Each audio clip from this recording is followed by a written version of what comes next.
നീ എൻ്റെ സങ്കേതവും നീ എൻ്റെ കോട്ടയും നീ എൻ്റെ പ്രാണനാഥൻ നീ എൻ ദൈവം നീ എൻ്റെ സങ്കേതവും നീ എൻ്റെ കോട്ടയും നീ എൻ്റെ പ്രാണനാഥൻ നീ എൻ ദൈവം ആരാധിക്കും ഞാൻ പൂർണ്ണഹൃദയമോടെ തേടും നിൻമുഖം ജീവകാലമെല്ലാം സേവിച്ചിടും ഞാൻ എൻ സർവ്വവുമായി അടിയനിതാ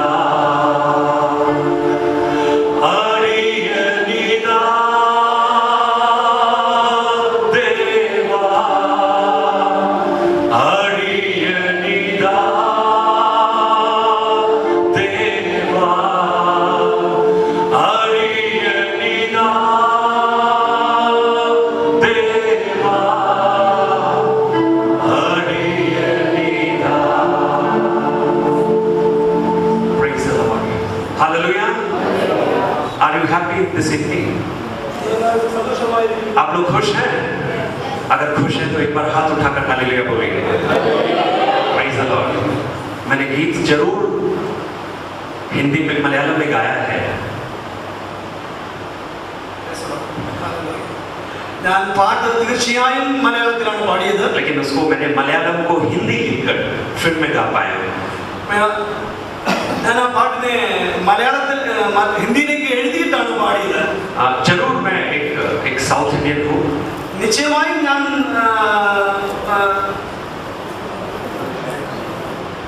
केरलाकारानाണ്. लेकिन मेरे बचपन से चूंकि मेरे प्रिय माता और पिता वो राजस्थान में जाकर वो नौकरी के काम से थे, तो मेरा बचपन सारा वहीं पर बीता. ജോലിയുടെ കാരണത്താൽ എൻ്റെ മാതാപിതാക്കളെ എന്നെ വളരെ ചെറുപ്രായത്തിൽ തന്നെ രാജസ്ഥാനിൽ ചെന്ന് താമസിക്കുവാനിടയായിരുന്നു. और इसलिए मलयालम उतना फ्लुएंसी के साथ में मैं बात नहीं कर पाता. കാരണത്താൽ ഞാൻ മലയാളം ഭംഗിയായി സംസാരിക്കുവാൻ എനിക്ക് സാധിക്കില്ല. इसलिए मैं आपसे क्षमा मांगता हूँ कि मैं मलयालम में बात नहीं कर पा रहा, मैं हिंदी में बात कर रहा हूँ. നിങ്ങളെല്ലാവരും എന്നോട് ക്ഷമിക്കണമേ. ഞാൻ മലയാളത്തിൽ ഹിന്ദിയിൽ സംസാരിക്കുകയാണ്. लेकिन मुझे एक आशा है, ഞാൻ ഒന്ന് പ്രതീക്ഷിക്കുന്നു, एक दिन आएगा, ഒരു ദിവസം വരും, जब हम सब एक ही भाषा में बात करेंगे. Praise the Lord. हमारा एक ही भाषा होगा. നമ്മുടെ എല്ലാവരുടെയും ഭാഷ ഒന്നായിരിക്കും. वहाँ लैंग्वेज का कोई डिफिकल्टी नहीं होगा. ഭാഷയുടെ ഒരു വ്യത്യാസം ഉണ്ടാകുകയില്ല. हम सब एक ही भाषा में നമ്മളെല്ലാവരും ഒരു ഭാഷയിൽ उस प्रिय यीशु के साथ आराधना करेंगे. യേശുവിനോട് കൂടി ഒരു ഭാഷയിൽ നമ്മളെല്ലാവരും ആരാധിക്കും. Praise the Lord. Praise the Lord. इस उपवास प्रार्थना में ഈ ഉപവാസ പ്രാർത്ഥനയിൽ आप सबको देखकर मेरा मन बहुत आनंदित है. നിങ്ങളെല്ലാവരെയും നോക്കിയിട്ട് ഞാൻ വളരെ സന്തോഷവാനായിരിക്കുന്നു. क्योंकि जब हम राजस्थान में उपवास की घोषणा करते हैं, ഞങ്ങൾ രാജസ്ഥാനിലും ഉപവാസം പ്രസിദ്ധപ്പെടുത്തുന്നു. मुश्किल से एक या दो लोग आराधना के लिए आते हैं. വളരെ പ്രയാസപ്പെട്ട ഒന്നോ രണ്ടോ പേർ മാത്രം പങ്കെടുക്കുന്നു. क्योंकि आज हर काम करना आसान है. हर काम को करना बहुत आसान है. ഇന്ന് ഈ ലോകത്തിലെ എല്ലാ കാര്യങ്ങളും ചെയ്യാൻ വളരെ എളുപ്പമാകുന്നു. लेकिन प्रार्थना और उपवास ये बहुत मुश्किल है. പ്രാർത്ഥനയ്ക്കും ഉപവാസത്തിനും വളരെ ബുദ്ധിമുട്ടാകും. इसलिए यीशु मसीह ने अपने चेलों से कहा, അതുകൊണ്ട് യേശു തന്റെ ശിഷ്യന്മാരോട് പ്രകാരം പറഞ്ഞു, उपवास और प्रार्थना के बिना ഉപവാസത്താലും പ്രാർത്ഥനയാലും അല്ലാതെ ये जाति छुटकारा नहीं पाएगी. സ്തോത്രം. ഹല്ലേലൂയ. ഈ ഉപവാസത്താലും പ്രാർത്ഥനയാലും അല്ലാതെ ഈ ജാതി നിങ്ങളെ വിട്ട് നീങ്ങി പോകുകയില്ല. Praise the Lord. Praise the Lord. आज आए हुए तमाम प्रियजनों को मैं अपना नमस्कार प्रभु यीशु मसीह में देता हूं. കടന്നു വന്നിരിക്കുന്ന എല്ലാ പ്രിയമുള്ളവരെയും ക്രിസ്തു യേശുവിന്റെ നാമത്തിൽ ഞാൻ എൻ്റെ സ്നേഹവന്ദനങ്ങളെ അറിയിക്കുന്നു. और विशेषकर पास्टर शैमुअल मैथ्यू जो यहाँ के पासवान हैं, उनको मैं अपना नमस्कार देता हूं. अधिकाल सभയിലെ കർത്തൃദാസൻ ശമൂവേൽ മാത്യു പാസ്റ്ററെ ഞാൻ നമസ്കാരം പറയുന്നു. और खास तौर से मैं धन्यवाद देना चाहता हूँ पास्टर जो जोसेफ और पास्टर जीजी सकरिया, जिन्होंने मुझे इस प्रकार यहाँ पर आने का एक अवसर मुझे दिया है. ഹൃദയംഗമായി ഞാൻ പാസ്റ്റർ ജോ ജോസഫിനെയും ജിജി സക്കറിയ പാസ്റ്ററെയും ഞാൻ നന്ദിയുള്ളവനായി കാണപ്പെടുന്നു. Praise the Lord. Praise the Lord. प्रभु आप सबको आशीष दे. നമ്മുടെ ദൈവം നമ്മെ എല്ലാവരെയും അനുഗ്രഹിക്കുമാറാകട്ടെ. हिंदी में जो उपवास शब्द का अर्थ है, ഹിന്ദി ഭാഷയിൽ ഉപവാസം എന്ന് പറയുന്നതിന്റെ അർത്ഥം പ്രകാരമാകുന്നു उपवास, ऊपर वास करना. മുകളിൽ താമസിക്കണം എന്നുള്ളത്. You know, उप का अर्थ है ऊपर, മുകളിൽ താമസിക്കണം എന്നുള്ളത്. और वास का अर्थ है रहना. Praise the Lord. ആമേൻ. जब हम इस संसार में रहते हैं, നമ്മൾ ഈ ഭൂമിയിൽ ജീവിക്കുമ്പോൾ, लेकिन जब उपवास के साथ हम परमेश्वर की हजूरी में आते हैं, हम ഉപവാസത്തോടെ നമ്മുടെ ദൈവത്തിന്റെ സന്നിധിയിലേക്ക് കടന്നു വരുന്നു. तो उसका अर्थ क्या है? അതിന്റെ അർത്ഥം എന്താകുന്നു? हम आत्मिक रूप से एक स्टेप और ऊपर आ जाएं. നമ്മൾ ആത്മീയമായ ഒരു പടി കൂടി മുന്നോട്ട് കയറും. और जब तक हम वो नहीं करेंगे, നമ്മൾ അത് ചെയ്തില്ല എങ്കിൽ हमारे उपवास का कोई फायदा नहीं होगा. നമ്മുടെ ഉപവാസം കൊണ്ട് ഒരു പ്രയോജനം ഉണ്ടാകുന്നില്ല. जरूर हम खाली पेट होंगे, നമ്മൾ നിശ്ചയമായും വിശന്നായിരിക്കും ഇരിക്കുന്നത്. लेकिन उसका फायदा परमेश्वर की हजूरी में कुछ नहीं होगा. എന്നാൽ അതിൽ നിന്ന് ദൈവത്തിൽ നിന്ന് നമുക്ക് അതിൽ നിന്ന് ഒരു നന്മയും പ്രാപിക്കുവാനിടയായിരിക്കും. लेकिन आज हम इस उपवास में प्रार्थना करें. എന്നാൽ നമ്മൾ ഇന്ന് ഈ ഉപവാസത്തോട് പ്രാർത്ഥിക്കുന്നത്, इस 21 दिन की उपवास प्रार्थना के द्वारा ഈ 21 ദിവസത്തെ ഉപവാസ പ്രാർത്ഥന മുഖാന്തരം हम सब നമ്മൾ എല്ലാവരും एक और स्टेप परमेश्वर के नजदीक आ जाएं. ഒരു പ്രാവശ്യം കൂടി ദൈവത്തിന്റെ അടുക്കലേക്ക് കയറി ചെല്ലാം. और यही परमेश्वर हमसे चाहता है. ഇതാണ് ദൈവം നമ്മളിൽ നിന്ന് ആഗ്രഹിക്കുന്നത്. मैं एक छोटा सा एक कहानी के द्वारा अपनी बात को मैं शुरू करना चाहता ഞാനൊരു ഉദാഹരണം നിങ്ങളുടെ മുമ്പിൽ വെക്കുവാൻ हूं. आप ആഗ്രഹിക്കുന്നു. सबने ये शायद कहानी सुना होगा. നമ്മളെല്ലാവരും ഒരുപക്ഷെ ഈ കഥ കേട്ട് കാണാം. ये अमेरिका की बात है. ഇത് അമേരിക്കയിലുള്ള ഒരു एक കാര്യമാണ്. बहुत बड़ा एक मैकेनिक जो ऑटोमोबाइल मैकेनिक हुआ करता था, അവിടെ ഒരു വലിയ ഓട്ടോമൊബൈൽ മെക്കാനിക് ഉണ്ടായിരുന്നു. बहुत प्रसिद्ध था. വളരെ വിഖ്യാതമായിരുന്നു. और उसके बारे में ये कहा जाता था, അദ്ദേഹത്തിന്റെ കാര്യത്തിൽ പ്രകാരം പറഞ്ഞിരിക്കുന്നു, कोई भी गाड़ी ऐसी नहीं जो ये व्यक्ति ठीक ना कर पाए.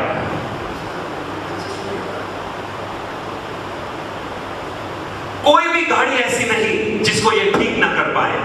ഒരു വാഹനവും അതുപോലെ ഇല്ല അദ്ദേഹം അതിനെ ശരിയാക്കാൻ സാധിക്കാത്തതായിട്ട്. यहाँ तक कि बड़ी बड़ी ऑटोमोबाइल्स कंपनियां നോക്കുക, ഒത്തിരിയേറെ ഓട്ടോമൊബൈൽസിന്റെ വലിയ വലിയ കമ്പനികളുണ്ട്. इनसे सलाह मशवरा करते थे. ഇത് ഇദ്ദേഹത്തോട് വിചാരങ്ങൾ ചോദിക്കുവാനിടയായിരുന്നു. इनको अपने ज्ञान पर बड़ा घमंड था, അദ്ദേഹത്തിന്റെ ബുദ്ധിയിലും പരിഭവത്തിലും വളരെ അഹങ്കാരമുണ്ടായി. क्योंकि ये सोचते थे कि मुझसे बड़ा मैकेनिक यूएस में कोई और അദ്ദേഹം नहीं. ഇപ്രകാരം ചിന്തിച്ചിരുന്നു, എന്നേക്കാൾ വലിയ ഒരു മെക്കാനിക് ഈ ലോകത്തില്ല. एक दिन रात को वो एक बहुत लंबी यात्रा के लिए जा रहे थे. ഒരു ദിവസം അദ്ദേഹം രാത്രിയിൽ ഒരു വളരെ നീണ്ട ഒരു യാത്രയ്ക്ക് വേണ്ടി वो പോവുകയായിരുന്നു. अपनी कार स्वयं चलाकर जा रहे थे. അദ്ദേഹത്തിന്റെ സ്വയം വാഹനം ഓടിച്ച് അദ്ദേഹം പോവുകയായിരുന്നു. जब बहुत मध्य रात्रि में एक जंगल के बीच में वो पहुंचे, അദ്ദേഹം അർദ്ധരാത്രിയിൽ ഒരു വനാന്തരത്തിന് അകത്തുകൂടെ കടന്നു പോകുമ്പോൾ उनके कार में कुछ खराबी आ गया. അദ്ദേഹത്തിന്റെ വാഹനത്തിന് എന്തോ പ്രശ്നമുണ്ടായി. उनको लगा कि ये तो 1 मिनट में मैं सही कर सकता हूँ. അദ്ദേഹം ഇപ്രകാരം ചിന്തിച്ചു, ഞാനത് ഒരു നിമിഷം കൊണ്ട് ശരിയാക്കി. वो तुरंत अपनी गाड़ी से बाहर निकले, അദ്ദേഹം വളരെ വേഗത്തിൽ തന്റെ വാഹനത്തിൽ നിന്ന് പുറത്തിറങ്ങി. उसका बोनट खोला ഉनके വാഹനത്തിന്റെ ബോണറ്റിൽ തുറക്കുവാനിടയായി. और उसको जाकर देखा कि इसमें क्या खराबी है. അദ്ദേഹം ആ വാഹനത്തിലേക്ക് പ്രകാരം നോക്കുവാനിടയായി. ഇതിന് എന്താണ് പ്രശ്നമെന്ന്. लेकिन 1 घंटा मेहनत करने के बाद भी നോക്കുക, 1 മണിക്കൂർ അദ്ദേഹം വളരെ ബുദ്ധിമുട്ട് അനുഭവിച്ചതിന് ശേഷവും उनको समझ में नहीं आया कि क्या खराबी है. അദ്ദേഹത്തിന് മനസ്സിലായില്ല അതിന്റെ പ്രശ്നം എന്താകുന്നുവെന്ന്. उनको बड़ा सदमा लगा. उनको लगा ये क्या हो गया, അദ്ദേഹം ആശ്ചര്യചകിതനായി തീരുവാനിടയായിരുന്നു. क्योंकि आज तक कोई ऐसा गाड़ी नहीं था जिसकी खराबी वो ठीक न कर पाए. അദ്ദേഹത്തിന് ഇപ്രകാരം ചിന്തിക്കുവാനിടയായിരുന്നു, ഇന്നുവരെ ഒരു വാഹനം എന്റെ കൈകൊണ്ട് ശരിയാകാതിരുന്നിട്ടില്ല. वो बहुत निराश हुए. അദ്ദേഹം ഒത്തിരി നിരാശനായി തീരുവാനിടയായി. बाहर खड़े थे, गाड़ी के बाहर. അദ്ദേഹം വാഹനത്തിന്റെ പുറത്തായിരുന്നു. रात का समय, जंगल, വനാന്തരത്തിൽ വളരെ രാത്രി സമയത്തായിരുന്നു. और बहुत सारी गाड़ियां उधर से गुजर रही थी. ഒത്തിരിയേറെ വാഹനങ്ങൾ ആ സമയത്ത് അതുവഴി പോകുന്നുണ്ടായിരുന്നു. और बहुत से लोगों ने इनको मदद करने के लिए आगे आए. ഉനക്ക് വണ്ടി ശരിയാക്കുന്നതിന് വേണ്ടി അദ്ദേഹത്തിന് അടുത്ത് ഒത്തിരി ആളുകൾ കടന്നു വന്നു. लेकिन किसी की मदद उन्होंने नहीं ली.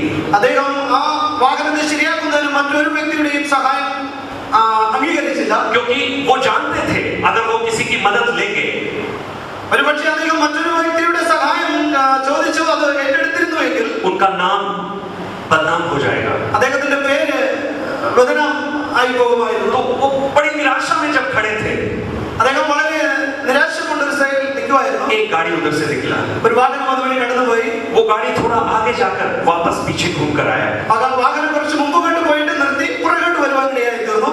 और इनके नजदीक आकर रुका. അദ്ദേഹത്തിന്റെ വാഹനത്തിന്റെ സമീപത്ത് വന്ന് നിർത്തി.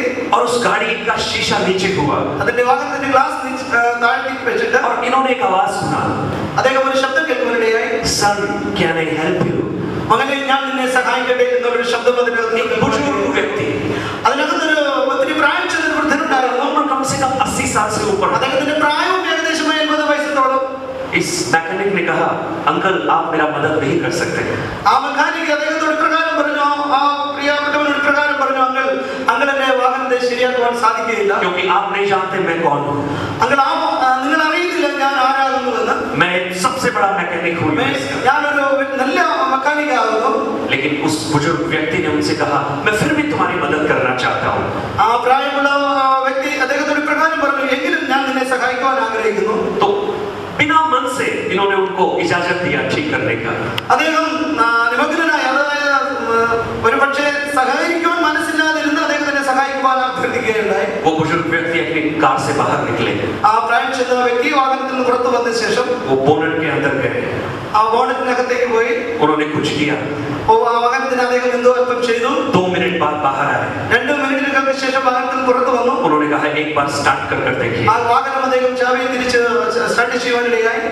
इनको बड़ा हंसी आया, बोला ये कैसे सही हो सकता है. അദ്ദേഹം പുറത്തു നിന്നുകൊണ്ട് ചിരിക്കുകയായിരുന്നു. ഇദ്ദേഹം എപ്രകാരം ഇതിങ്ങനെ ശരിയാക്കുവാൻ സാധിക്കും. लेकिन फिर भी उन्होंने एक बार इग्निशन को ऑन किया. എന്നിട്ടും അദ്ദേഹം ഒന്നും വിചാരിക്കാതെ ആ വാഹനത്തെ ഒരു നിമിഷം സ്റ്റാർട്ട് ചെയ്യുവാനിടയായി. वो गाड़ी एक ही सेल्फ में स्टार्ट हो गया. നോക്കുക, ആ വാഹനം ഒറ്റ പ്രാവശ്യം ചാവി തിരിക്കുമ്പോൾ തന്നെ അത് സ്റ്റാർട്ട് ആവുക. इस व्यक्ति को बहुत झटका लगा, बोले ये कैसे हुआ. ഇദ്ദേഹത്തിന് വളരെ അത്ഭുതം തോന്നി, कि ये कैसे हो पाया. ഇത് എങ്ങനെ സംഭവിച്ചു എന്ന്. और उसने उस व्यक्ति से पूछा, അദ്ദേഹം ആ വ്യക്തിയോട് പ്രകാരം ചോദിച്ചു, अंकल അങ്കിൾ ജി आप कौन हैं. നിങ്ങൾ ആരാകുന്നു. इस बुजुर्ग व्यक्ति ने ആ പ്രായം ചെന്ന വ്യക്തി പ്രകാരം പറഞ്ഞു, उनके मुंह की ओर देखकर कहा, അദ്ദേഹത്തിന്റെ മുഖത്ത് നോക്കി പ്രകാരം പറഞ്ഞു, बेटा മകനെ मेरा नाम हेनरी फोर्ड है. എന്റെ പേര് ഹെൻറി ഫോർഡ് ആകുന്നു. जिस गाड़ी में तुम यात्रा कर रहे हो ഈ വാഹനത്തിൽ യാത്ര ചെയ്യുന്നത് उस गाड़ी को मैंने बनाया है. ആ വാഹനത്തെ ഞാനാണ് ഉണ്ടാക്കിയത്. जरूर तुमने बहुत सालों का मेहनत किया, നിശ്ചയമായി നീ ഒത്തിരി വർഷം കഷ്ടപ്പെട്ടിട്ടുണ്ടായിരിക്കും. बहुत ज्ञान तुमने प्राप्त किया, നിശ്ചയമായി ഒത്തിരി ജ്ഞാനം നിങ്ങൾ നേടിയിട്ടുണ്ടായിരിക്കാം. लेकिन मुझे मालूम है इसका एक एक नट एक एक बोल्ट कहाँ पर लगाना है. എന്നാൽ എനിക്കറിയാം ഈ വാഹനത്തിന്റെ ഓരോരോ നട്ടും ബോൾട്ടും എവിടെയാകുന്നുവെന്ന്. ठीक जैसे उस व्यक्ति इस कार को अच्छी तरह जानता है, ആ വ്യക്തി क्योंकि उसने उसकी सृष्टि की है, उसको बनाया है. കാരണം ഇതാകുന്നു, അദ്ദേഹമാണ് ആ വാഹനത്തെ സൃഷ്ടിച്ചത്. ठीक उसी प्रकार അതേപോലെ തന്നെ आप में से यहाँ बैठे हुए प्रत्येक को आपसे बढ़कर परमेश्वर जानता है. ഇവിടെ ആയിരിക്കുന്ന നിങ്ങൾ ഓരോരുത്തരും നിങ്ങളെക്കാളേറെ നമ്മുടെ സർവശക്തനായ ദൈവം അറിയുന്നു. हो सकता है आप अपनी पत्नी को इतना ना जान पाए जितना परमेश्वर उन्हें जानता है. ഒരുപക്ഷെ നിങ്ങൾ ഇപ്രകാരം നിങ്ങളുടെ ഭാര്യ അറിയുന്നതിനേക്കാൾ ഉപരിയായി സർവശക്തനായ ദൈവം നിങ്ങളുടെ ഭാര്യയെ आज अगर आप अपने आप को समर्पण करें, നിങ്ങൾ എല്ലാവരും കർത്താവിന്റെ സന്നിധിയിൽ ഒരു പ്രാവശ്യം കൂടി സമർപ്പിച്ചാൽ, उस अच्छे परमेश्वर के सामने ആ നിശ്ചയമായ നല്ല ദൈവത്തിന്റെ സന്നിധിയിൽ उससे असंभव कुछ भी नहीं. അവന്റെ സന്നിധിയിൽ സംഭവമായിട്ട് ഒന്നുമില്ല. तो मेरी यही प्रार्थना है इस उपवास प्रार्थना में, എന്റെ യഥാർത്ഥ എന്റെ പ്രാർത്ഥന ഈ ഉപവാസ പ്രാർത്ഥനയിൽ हम अपनी बुद्धि अपने विवेक को भूल जाएं, നാം നമ്മുടെ ബുദ്ധിയും നമ്മുടെ വിവേകവും മറന്നേക്ക് उस परमेश्वर की बुद्धि पर हम भरोसा करें. പരമേശ്വരൻ ദൈവത്തിന്റേതായ ബുദ്ധിയിൽ അവന്റെ പ്രഭാവത്തിൽ നമുക്ക് വിശ്വസിക്കാം. Praise the Lord. Praise the Lord. प्रभु के दास ने कुछ दिन पहले कहा, ദൈവത്തിന്റെ ദാസൻ കുറച്ചു നേരത്തിന് മുമ്പ് പറയുവാനിടയായി തീർന്നു. एक दर्शन के बारे में उन्होंने कहा. അദ്ദേഹം ഒരു ദർശനത്തിന്റെ കാര്യത്തെ പറയുവാനിടയായി തീർന്നു. उन्होंने कहा कि रात को परमेश्वर ने उन्हें दिखाया, രാത്രിയിൽ ദൈവം കർത്തദാസനെ കാണിക്കുവാനിടയായി തീർന്നു. कुछ लोगों को परमेश्वर हमारे बीच में से अलग करने जा रहे हैं. നമ്മുടെ മധ്യത്തിൽ നിന്ന് കുറച്ച് വ്യക്തികളെ ദൈവം ദൈവത്തിന് വേണ്ടി വേർതിരിക്കുന്നു. मुझे लगता है परमेश्वर यही संदेश हमें देना चाहता है. നിശ്ചയമായും ഈ സന്ദേശമാകുന്നു ദൈവം നമുക്ക് ഇത് തരുവാൻ ആഗ്രഹിക്കുന്നത്. आज जो सेवा है, നമ്മുടെ സേവകായി आप कभी ये नहीं मत सोचना ഒരിക്കലും ഇപ്രകാരം ചിന്തിക്കരുത്, ये सिर्फ इसी हिस्से का हिस्सा है. ഇവിടെ ആയിരിക്കുന്ന ജനങ്ങൾക്ക് വേണ്ടി മാത്രമുള്ളതാണെന്ന് ഒരിക്കലും നിങ്ങൾ ചിന്തിക്കരുത്. सेवा आप में से प्रत्येक लोगों के लिए, ശുശ്രൂഷ നമ്മുടെ എല്ലാവരുടെയും ഓരോരുത്തരെയായിരിക്കുന്ന ഓരോ വ്യക്തികളുടെയും. हम में से प्रत्येक को परमेश्वर ने कुछ वरदान दिए हैं. നമ്മൾ ഓരോരുത്തരെയും ദൈവം അതിനു വേണ്ടിയാണ് തിരഞ്ഞെടുത്തിരിക്കുന്നത്. हर एक को एक वरदानों से सुसज्जित किया है. ഓരോരുത്തരെയും പ്രത്യേകമായ വരദാനത്തോടു കൂടി ദൈവം മാറ്റിയിരിക്കുന്നു. इस उपवास प्रार्थना में ഈ ഉപവാസ പ്രാർത്ഥനയിൽ उन वरदानों को हम पहचाने, നമുക്ക് ലഭിച്ചിരിക്കുന്ന വരദാനത്തെ നമുക്ക് ഒരിക്കൽ കൂടി അതിനെ ഇലുമിനേറ്റ് ചെയ്യാം, उसका व्यापार करें നമുക്കതിനെ പ്രവൃത്തിയിലേക്ക് കൊണ്ടുവരാം. और प्रभु के इस राज्य के इस्तेमाल के लिए हम ദൈവത്തിന്റെ രാജ്യത്തിന് വേണ്ടി അതിനെ നമുക്ക് ഉപയോഗിക്കാം. Praise the Lord. Praise the Lord. Hallelujah. Hallelujah. मैं एक छोटा सा टेस्टमनी आपको देना चाहता हूँ. ഞാൻ എന്റെ ഒരു ചെറിയ സാക്ഷ്യം നിങ്ങളോട് പറയുവാൻ ആഗ്രഹിക്കുന്നു. ये दिल्ली में घटित हुई एक घटना है. ഡൽഹിയിൽ ഉണ്ടായതായ ഒരു महीने पहले की बात है। 7 മാസത്തിന് മുമ്പ് ഡൽഹിയിൽ ഉണ്ടായതായ ഒരു കാര്യമാകുന്നു. एक व्यक्ति जो नॉर्वे में रहते हैं, ഒരു വ്യക്തി നോർവേയിൽ താമസിച്ചിരിക്കുന്നത് एक साधारण विश्वासी है, അദ്ദേഹം ഒരു സാധാരണ വിശ്വാസിയാകുന്നു. पास्टर या कोई लीडर, कोई अगुवे नहीं है। അദ്ദേഹം ഒരു വലിയ ലീഡറോ വലിയ പാസ്റ്ററോ അല്ലെങ്കിൽ വലിയൊരു പ്രചാരകനോ അല്ല. मूल रूप से भारतीय है, लेकिन उनके माता पिता नॉर्वे में शिफ्ट हो गए। സ്ഥാനീയനായ അദ്ദേഹം ഭാരതീയനാണ് എങ്കിലും അദ്ദേഹത്തിന്റെ മാതാപിതാക്കൾ നോർവേയിൽ ഷിഫ്റ്റ് ആയ ആളായിരുന്നു. एक बार परमेश्वर की आत्मा ने उनको बोला, ഒരു ദിവസം ദൈവത്തിന്റെ ആത്മാവ് തന്നോട് പറയുവാനിടയായി, भारत में जाओ, ഇന്ത്യയിലേക്ക് കടന്നു വരിക, दिल्ली में जाओ, ഡൽഹിയിലേക്ക് കടന്നു പോകുക, प्रार्थना करो, പ്രാർത്ഥിക്കുക. इनको कुछ नहीं मालूम, അദ്ദേഹത്തിനൊന്നും മനസ്സിലായില്ല. लेकिन उन्होंने प्रभु की बात को सुना, എന്നാൽ അദ്ദേഹം ദൈവത്തിന്റെ വാക്കുകൾ കേൾക്കുവാനിടയായി തീർന്നു. भारत आए, അദ്ദേഹം ഭാരതത്തിലേക്ക് കടന്നു, दिल्ली में आए, ഡൽഹിയിലേക്ക് കടന്നു വന്നു. दिल्ली में आकर इंडिया गेट के पास में उन्होंने प्रार्थना करना शुरू किया, ഡൽഹിയിൽ കടന്നു വന്ന് ഇന്ത്യ ഗേറ്റിന്റെ മുമ്പിൽ കടന്നു വന്ന് അദ്ദേഹം പ്രാർത്ഥിക്കുവാനിടയായി. और आत्मा में भरकर जब वो प्रार्थना कर रहे थे, പരിശുദ്ധാത്മാവിൽ നിറഞ്ഞ് അദ്ദേഹം പ്രാർത്ഥിക്കുകയായിരുന്നു. बहुत आत्मा का बोझ परमेश्वर ने उनको दिया। ദൈവത്തിന്റെ ആത്മഭാരം തന്റെ ഉള്ളിൽ ഒത്തിരിയേറെ നിറയ്ക്കുവാനിടയായി. अचानक प्रभु की आत्मा ने उनको कहा പെട്ടെന്ന് ദൈവത്തിന്റെ ആത്മാവ് അദ്ദേഹത്തോട് സംസാരിച്ചു. कि पास में एक लड़की खड़ी थी, അതിനടുത്ത് ഒരു ലड़की നിൽക്കുകയായിരുന്നു, जो प्लास्टिक के खिलौने बेच रही थी। അദ്ദേഹം പ്ലാസ്റ്റിക്കിന്റേതായ ചെറിയ സാധനങ്ങൾ വിൽക്കുകയായിരുന്നു. उस प्रभु की आत्मा ने बोला, इस लड़की के लिए प्रार्थना करो।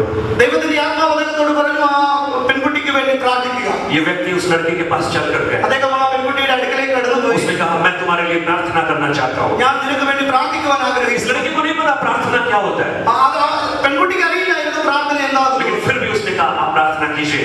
എങ്കിലും ആ പെൺകുട്ടി പ്രകാരം പറഞ്ഞു, എനിക്ക് വേണ്ടി പ്രാർത്ഥിച്ചാൽ. ये प्रभु का दास उस लड़की के लिए आत्मा से भरकर प्रार्थना करना शुरू किया, ദൈവത്തിന്റെ ദാസൻ എന്ന ആത്മാവിൽ നിറഞ്ഞ ആ പെൺകുട്ടിക്ക് വേണ്ടി പ്രാർത്ഥിക്കുവാനിടയായി. और उस प्रार्थना के मध्य में ആ പ്രാർത്ഥനയുടെ മധ്യത്തിൽ वो लड़की उछलना शुरू हो गई। ആ ലड़की ഉയർത്തി ചാടുവാനിടയായി തീർന്നു. उसको जन्म से एक बीमारी था, ആ പെൺകുട്ടിക്ക് അവൻ ജനിച്ചപ്പോൾ ഉണ്ടായിരുന്ന ഒരു രോഗമുണ്ടായിരുന്നു. परमेश्वर ने उस प्रार्थना के मध्य में उसे चंगाई दिया। ആ പ്രാർത്ഥിച്ചുകൊണ്ടിരുന്നതായ മധ്യത്തിൽ ദൈവത്തിന്റെ ആത്മാവ് ആ കുഞ്ഞിനെ സൗഖ്യമാക്കുവാനിടയായി. Praise the Lord। Praise the Lord. तो ये जो व्यक्ति था ഇദ്ദേഹം अब वहां से जाने लगे, അവിടെ നിന്ന് പോകാനിടയായി. लेकिन जानते हैं क्या हुआ? അതിനുശേഷം എന്ത് സംഭവിച്ചു എന്നറിയാമോ? उस लड़की ने इनका हाथ पकड़ लिया, ആ പെൺകുട്ടി ആ ദേവദാസന്റെ കരത്തിൽ പിടിക്കുവാനിടയായി. आप अभी नहीं जाना, പ്രകാരം ആ പെൺകുട്ടി പറയുവാനിടയായി തീർന്നു, ഇപ്പോൾ പോകരുത്. मेरे बहुत से रिलेटिव्स हैं, എന്റെ ഒത്തിരിയേറെ ബന്ധുക്കൾ ഈ സ്ഥലത്തുണ്ട്, वो बहुत बीमार हैं, അവരെല്ലാവരും ഒത്തിരി രോഗികളാകുന്നു, उनके लिए प्रार्थना करो। അവർക്ക് വേണ്ടി കൂടി പ്രാർത്ഥിച്ചാട്ടെ. और उसने कुछ आवाज से लोगों को बुलाया, ആ പെൺകുട്ടി കുറച്ച് ശബ്ദമുണ്ടാക്കി കുറച്ച് ആളുകളെ വിളിക്കുവാനിടയായി. आसपास से करीब 50 लोग जो प्लास्टिक का सामान बेचते थे, गुजारा करते थे, वो इकट्ठे हो गए। കബാഡി പറക്കുന്നതായ ഏകദേശം 50ഓളം ആളുകൾ അവരുടെ നിത്യവൃത്തിക്ക് വേണ്ടി ഇത് ചെയ്യുകയായിരുന്നു. അവരെല്ലാവരും ഈ പെൺകുട്ടിയുടെ ശബ്ദം കേട്ട് അടുത്ത് വീഴുവാനിടയായി. इस लड़की ने कहा, इन लोगों के लिए प्रार्थना करो। ആ പെൺകുട്ടി അദ്ദേഹത്തോട് പറയുവാനിടയായിരുന്നു, ये प्रभु का दास वहां खड़े होकर प्रार्थना करना शुरू किया। ദൈവത്തിന്റെ ദാസൻ അവിടെ കടന്നു വന്ന് അവിടെ നിന്ന് പ്രാർത്ഥിക്കുവാൻ തുടങ്ങി. लोग चंगाई को प्राप्त करना शुरू അവിടെ हुए, നിന്നതായ ആളുകൾ എല്ലാവരും സൗഖ്യമാകുവാനിടയായി. छुटकारे को प्राप्त करना शुरू हुए। छुटकारा, ഡെലിവറൻസ് അവിടെ നിന്നതായ ആളുകൾ പ്രാപിക്കുവാനിടയായി തീർന്നു. जब ये सब घटना वहां चल रहा था, ഈ കാര്യങ്ങളെല്ലാം അവിടെ നടന്നുകൊണ്ടിരിക്കുമ്പോൾ लोगों की एक बड़ी भीड़ वहां जमा हो गई। ഒത്തിരിയേറെ ആൾക്കാർ അവിടെ നാല് ചുറ്റും വന്ന് കൂടുവാനിടയായി. करीब 1500 लोग वहां पर इकट्ठे हो गए। അവിടെ ഏകദേശം 1500ഓളം പേർ കടന്നു വരുവാനിടയായി തീർന്നു. आप जानते हैं ये कहां पर हो रहा है? നിങ്ങൾക്കറിയാമോ ഈ സംഗതി എവിടെയാണ്? भारत की राजधानी दिल्ली के अंदर, ഇന്ത്യയുടെ തലസ്ഥാനമായ ഡൽഹിയുടെ അകത്താണ് ഈ इंडिया के यानी पार्लियामेंट के सामने। പാർലമെന്റിന്റെ മുൻപിലുള്ളതായ ഇന്ത്യ ഗേറ്റിനടുത്താണ് ഈ സംഗതി നടക്കുന്നത്. ये 1500 लोग देख रहे हैं ये सब क्या हो रहा है, ഏകദേശം 1500ഓളം പേർ അവിടെ കൂടി നിന്ന് നോക്കുകയായിരുന്നു അവിടെ എന്താ और സംഭവിക്കുന്നത്. ये आदमी आराधना आत्मा से भरकर प्रार्थना कर रहा है। ദൈവത്തിന്റെ ദാസൻ അവിടെ പരിശുദ്ധാത്മാവിൽ നിറഞ്ഞ് പ്രാർത്ഥിക്കുകയും ആരാധിക്കുകയും ചെയ്യുന്നു. अचानक वहां पर पुलिस आ गई, പെട്ടെന്ന് അവിടെ പോലീസുകാർ കടന്നു ये വരുവാനിടയായി. देखकर कि यहाँ पर क्या हो रहा है। അദ്ദേഹം അവരവർ കടന്നു നോക്കുകയാണ് ഇവിടെ എന്താ സംഭവിച്ചതെന്ന്. पुलिस वालों ने आकर पूछा, ये सब क्या चल रहा है? പോലീസ് അവരോട് ചോദിക്കുവാനിടയായി ഇവിടെ എന്താണ് സംഭവിക്കുന്നത്. तो इस छोटी बच्चे ने कहा അവിടെ നിന്നിരുന്ന പെൺകുട്ടി പ്രകാരം कि പറഞ്ഞു, बीमार लोगों के लिए प्रार्थना की जा रही है। രോഗികൾക്കായുള്ള പ്രിയമുള്ളവർക്ക് വേണ്ടി ഇവിടെ പ്രാർത്ഥിക്കുകയാകുന്നു. आप जानते हैं क्या हुआ? നിങ്ങൾക്കറിയാമോ എന്താണ് സംഭവിച്ചത്? उस पुलिस वाले में से एक व्यक्ति आगे आया, ആ പോലീസുകാരിൽ നിന്നൊരു വ്യക്തി മുമ്പോട്ട് കടന്നു വന്ന് उसने कहा, मेरे लिए भी प्रार्थना करो, എനിക്ക് വേണ്ടി പ്രാർത്ഥിക്കുക എന്ന് പറഞ്ഞു. क्योंकि मैं भी बीमार हूँ। അദ്ദേഹം പ്രകാരം പറഞ്ഞു, ഞാനും രോഗിയാണ്, എനിക്ക് വേണ്ടി इस व्यक्ति ने उनके लिए प्रार्थना किया, ദേവദാസൻ അദ്ദേഹത്തിന് വേണ്ടി वो പ്രാർത്ഥിക്കുകയാണ്. व्यक्ति उसी घड़ी चंगाई को प्राप्त हो ഉസ് गया। ക്ഷണം അവിടെ ഉണ്ടായിരുന്ന സൗഖ്യമാകുവാനിടയായി. Praise the Lord. बहुत चिन्ह और चमत्कार वहां पर प्रकट हुए. അവിടെ വളരെ അത്ഭുതങ്ങളും അടയാളങ്ങളും പ്രകടമാകുവാനിടയായി. किसने किया? ആരാണ് ഇത് ചെയ്തത്? एक साधारण व्यक्ति, ഒരു സാധാരണ വ്യക്തിയാണ്, an ordinary person, ഒരു സാധാരണ മനുഷ്യൻ. लेकिन उसने सिर्फ एक काम किया. അദ്ദേഹം ഒരേ ഒരു കാര്യമേ വിശ്വസിച്ചു. जो कुछ परमेश्वर ने उससे कहा, ദൈവം അദ്ദേഹത്തോട് എന്ത് സംസാരിച്ചുവോ उस काम को उसने कर दिया. ആ കാര്യം അദ്ദേഹം ചെയ്തു. 7 महीने पहले ये हुआ है. അത് 7 മാസങ്ങൾക്ക് മുമ്പ് നടന്നൊരു കാര്യമാണ്. मेरी प्रार्थना है എന്റെ പ്രാർത്ഥന പ്രകാരം हम में से यहाँ जितने भी लोग बैठे हैं, നമ്മൾ ഇവിടെ ഇരിക്കുന്ന എല്ലാവരിലും वो सब एक एक्स्ट्राऑर्डिनरी काम कर सकते हैं. നമ്മളെല്ലാവരും ഒരു എക്സ്ട്രാ ഓർഡിനറി കാം ചെയ്യുവാൻ കഴിയും. अब कभी भी अपने आप को अंडर एस्टिमेट मत करो. നമ്മൾ ആരും നമ്മുടെ ഉള്ളിലുണ്ടായിരുന്ന ആത്മാവിനെ ഒരിക്കലും സിമിത് ചെയ്യരുത്, അതിനെ പിടിച്ചു വെക്കരുത്. क्योंकि प्रभु चाहता है कि आप उसके लिए बड़े बड़े कामों को करें. കാരണം നമ്മുടെ ദൈവത്തിന് അറിയാം നമ്മൾ ദൈവത്തിന് വേണ്ടി വലിയ വലിയ കാര്യങ്ങൾ ചെയ്യുവാനുള്ളവരാണ്. Praise the Lord. സ്തോത്രം. आज इस उपवास प्रार्थना में ഇന്ന് ഈ ഉപവാസ പ്രാർത്ഥനയിൽ मैं यही प्रार्थना करता हूँ, ഞാൻ ഇപ്രകാരം പ്രാർത്ഥിക്കുന്നു. यहाँ बैठे हुए प्रत्येक जन ഇവിടെ ആയിരിക്കുന്ന ഓരോ വ്യക്തികളും परमेश्वर के लिए ദൈവത്തിന് വേണ്ടി बड़े कामों को करने वाले बन जाए. അത്ഭുത കാര്യങ്ങൾ ചെയ്യുന്നതായ വ്യക്തികളായി മാറണം. और जो दर्शन प्रभु के दास ने देखा, ആ ദർശനം ദൈവത്തിന്റെ ദാസൻ പ്രാപിച്ചതായ ആ ദർശനം, उन बातों को पूरा होते हुए हम देखने पाए. ആ ദർശനം അത് മുഴുവനായി അത് സംഭവിക്കുന്നതായി നമുക്കെല്ലാവർക്കും കാണാം. मैं आपका ध्यान पवित्र शास्त्र में ഞാൻ നിങ്ങളുടെ ചിന്തകളെ ദൈവവചനത്തിലേക്ക് एक ऐसे ही व्यक्ति की ओर लाना चाहता हूँ, ഒരു വ്യക്തിയെ നിങ്ങളെ പരിചയപ്പെടുത്തുവാൻ ഞാൻ ഹൃദയമായി ആഗ്രഹിക്കുന്നു. जो एक साधारण व्यक्ति था, ഒരു സാധാരണ വ്യക്തിയാണ്, लेकिन उसने परमेश्वर की बातों को सुना എന്നാൽ അദ്ദേഹം ദൈവത്തിന്റെ വാക്കുകളെ കേൾക്കുവാനിടയായി തീർന്നു. और परमेश्वर के द्वारा महान कार्यों को उसने किया. ദൈവത്തിന് വേണ്ടി വലിയ കാര്യങ്ങൾ അദ്ദേഹം ചെയ്യുവാൻ. Praise the Lord. मेरे साथ आप निकालिए पहली राजा की पुस्तक, बुक ऑफ फर्स्ट किंग, ഒന്ന് രാജാക്കന്മാരുടെ പുസ്തകം 17वां अध्याय, അതിന്റെ 17ാമത് അധ്യായം, उसकी पहली आयत. അതിന്റെ ഒന്നാമത് വാക്യം. Praise the Lord.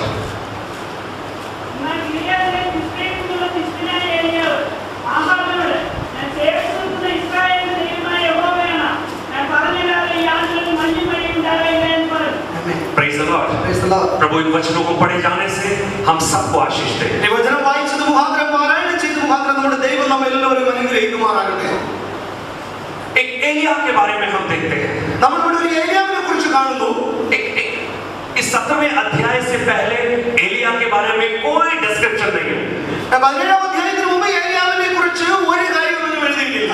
पहली बार एक व्यक्ति अपने आप को इंट्रोड्यूस कर रहा है. ഇവിടെ വളരെ പെട്ടെന്ന് ഭക്ഷണ നേരത്തിൽ ഒരു വ്യക്തി സ്വന്തമായി ഇവിടെ പ്രത്യക്ഷപ്പെടുകയാണ്. और वो उसका इंट्रोडक्शन भी बड़ा खतरनाक है. അദ്ദേഹത്തിന്റെ ഇൻട്രൊഡക്ഷനും വളരെ പ്രത്യേകതയുള്ളതാകുന്നു. वो क्या कह रहा है?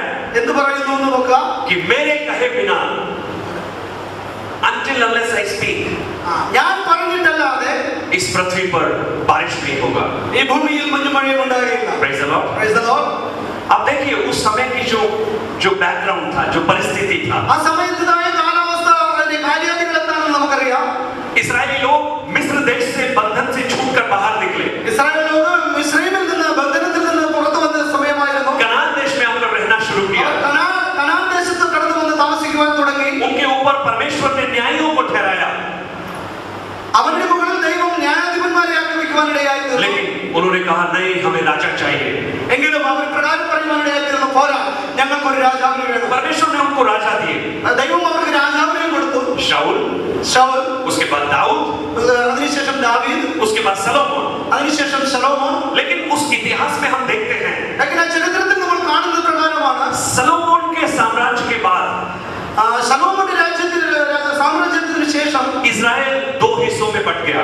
ഇസ്രായേൽ രാജ്യം 2 ഭാഗമായി മാറുവാനിടയായി തീർന്നു. और उसमें 2 राजाओं ने राज्य किया. അതിനുശേഷം 2 രാജാക്കന്മാർ ഭരിച്ചു. सलोमोन का पुत्र रेहोबोयाम ശലോമോന്റെ പുത്രൻ രെഹോബോയാം, और एक अन्य राजा यरोबियाम. ഒരു വേറെ രാജാവായിരുന്ന യെരോബെയാം. और 2 हिस्सों में जब राज बट गया, 2 ഭാഗമായി രാജ്യം മാറ്റിയപ്പോൾ इन सब ने ऐसे घिनौने काम किए जो परमेश्वर की इच्छा के विपरीत थे.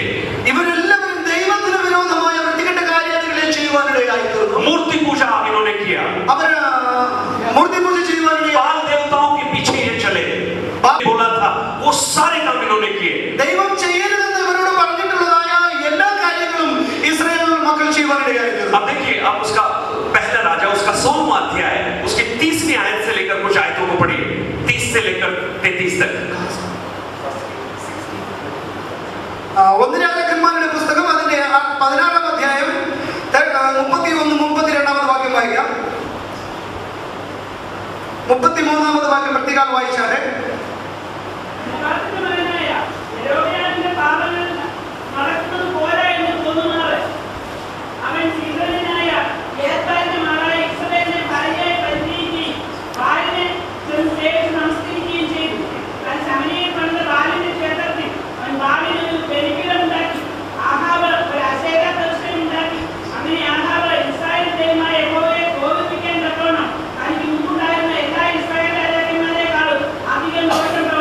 Praise the Lord.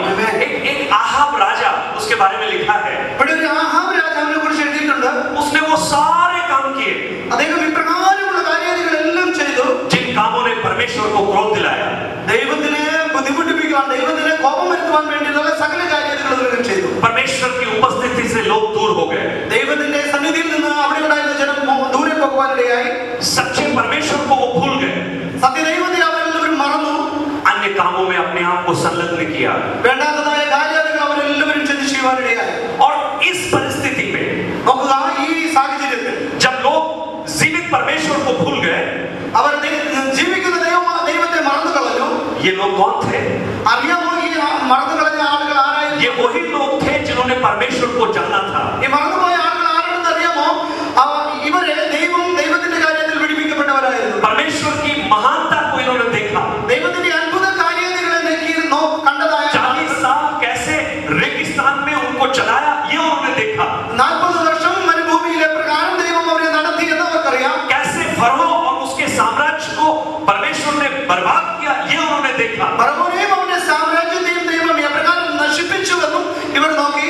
कैसे रोज सुबह आकाश से मन्ना परमेश्वर खिलाता था, ये उन्होंने देखा. അവർ രാവിലെ ദൈവം ആകാശത്തിൽ നിന്ന് മന്ന പൊഴിച്ചിരുന്നത് എങ്ങനെയാണെന്ന് അവർ കാണുവാനിടയായി തീർന്നവരാണ്. Praise the Lord. Praise the Lord. लेकिन अभी ये परमेश्वर को भूल गए. എന്നാൽ ഇപ്പോൾ അവരെ ദൈവത്തെ മറന്നു കളയുവാനിടയായി. अब उनके लिए जीवित परमेश्वर महत्वपूर्ण नहीं.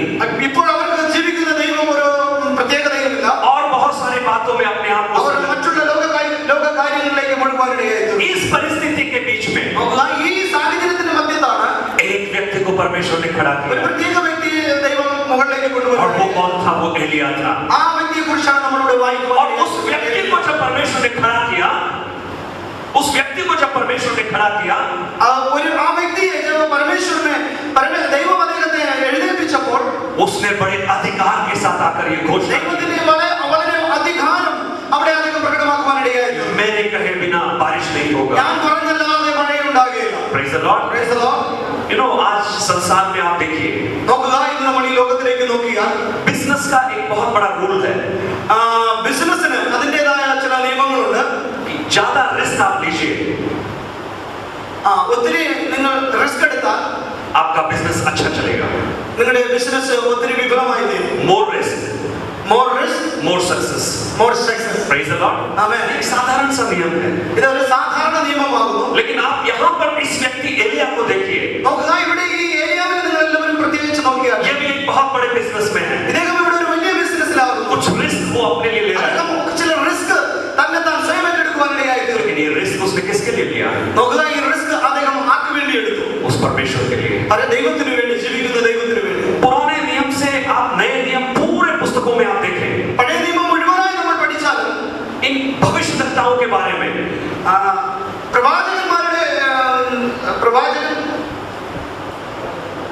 പ്രവാചകന്മാരെ കുറിച്ച് जब जब परमेश्वर के लोग परमेश्वर से दूर हुए, डेविएट हुए, എപ്പോഴെല്ലാം ദൈവത്തിൽ നിന്ന് അകന്നു മാറിയോ परमेश्वर ऐसे भविष्यवक्ताओं को खड़ा करता था. ഇടയ്ക്കിടയ്ക്ക് ദൈവം പ്രവാചകന്മാരെ എഴുന്നേൽപ്പിച്ചിരുന്നു. और उनका काम क्या था? അവരുടെ ജോലി എന്താകുന്നുവോ कि लोगों को वापस परमेश्वर की ओर खींचे. അവരുടെ ജോലി ഇതായിരുന്നു, മാറിപ്പോയ ദൈവജനത്തെ ദൈവത്തിലേക്ക് മടക്കിക്കൊണ്ടുവരിക. और इसी के लिए वो प्रयत्न करते थे. ഈ കാര്യത്തിന് വേണ്ടി മാത്രമായിരുന്നു അവർ പ്രയത്നിച്ചിരുന്നത്. Praise the Lord. Praise the Lord. लेकिन कालांतर में हम देखते हैं भविष्यवक्ताओं ने अपने रूप को बदल दिया. പിന്നീട് നമുക്ക് മനസ്സിലാവുന്ന ഒരു കാര്യം ഇതാകുന്നു, പ്രവാചകന്മാർ അവരുടെ രൂപത്തെ മാറ്റി. परमेश्वर की वाणी की बजाय उन्होंने अपनी वाणी को बोलना शुरू किया. ദൈവത്തിന്റെ ശബ്ദത്തിൽ നിന്ന് വേർപെട്ട് അവർ തങ്ങളുടേതായ സ്വയം കാര്യങ്ങളെ പറയുവാനിടയായി. परमेश्वर के वचन यिर्मयाह की पुस्तक में हम देखते हैं, ദൈവത്തിന്റെ വചനമാകുന്ന യിരെമ്യാ പുസ്തകത്തിൽ നമ്മൾ കാണുന്ന പ്രകാരമാകുന്നു, उन्होंने अपनी वाणी को यह कहकर बोला कि ये परमेश्वर की वाणी है. അവർ അവരുടെ സ്വയം വർത്തമാനത്തെ, സ്വയം കാര്യങ്ങളെ ഇപ്രകാരം അവർ പറഞ്ഞു ഫലിപ്പിച്ചു, ഇത് ദൈവത്തിൽ നിന്നുള്ളതാകുന്നു.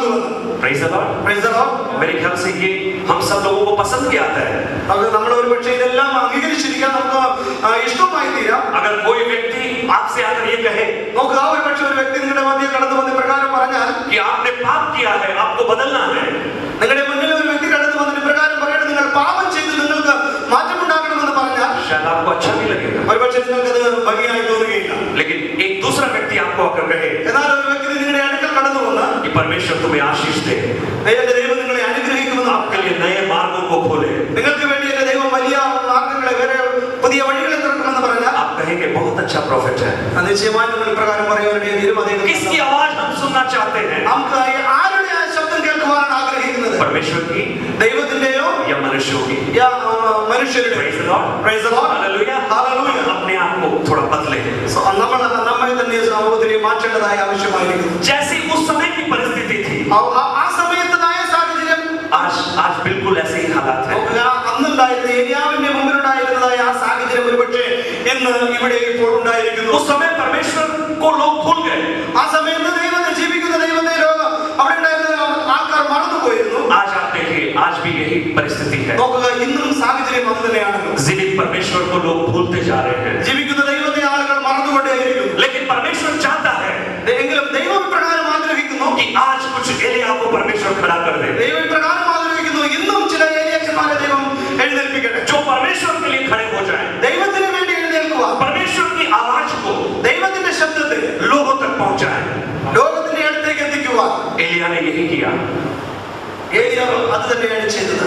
Praise the Lord. Praise the Lord. आप देखिए, उसने अपने मुंह से जो कुछ कहा, നോക്കുക, ഏലിയാവ് തന്റെ വാഗുകൊണ്ട് എന്തെല്ലാം പറഞ്ഞുവോ परमेश्वर ने उन बातों को सील कर दिया। നോക്കുക, ദൈവം ആ കാര്യത്തെ മോഹർ ലഗായിക്കുവാൻ Praise the Lord. സ്തോത്രം. उसने जो रिस्क परमेश्वर के लिए लिया, ദൈവത്തിന് വേണ്ടി അദ്ദേഹം എടുത്തതായ റിസ്ക് परमेश्वर ने कहा जैसा तूने बोला वैसा ही होगा। ദൈവവും പ്രകാരം പറഞ്ഞു, നീ പ്രകാരം പറഞ്ഞുവോ പൈസ You know, परमेश्वर के लिए रिस्क लेने का अर्थ क्या है?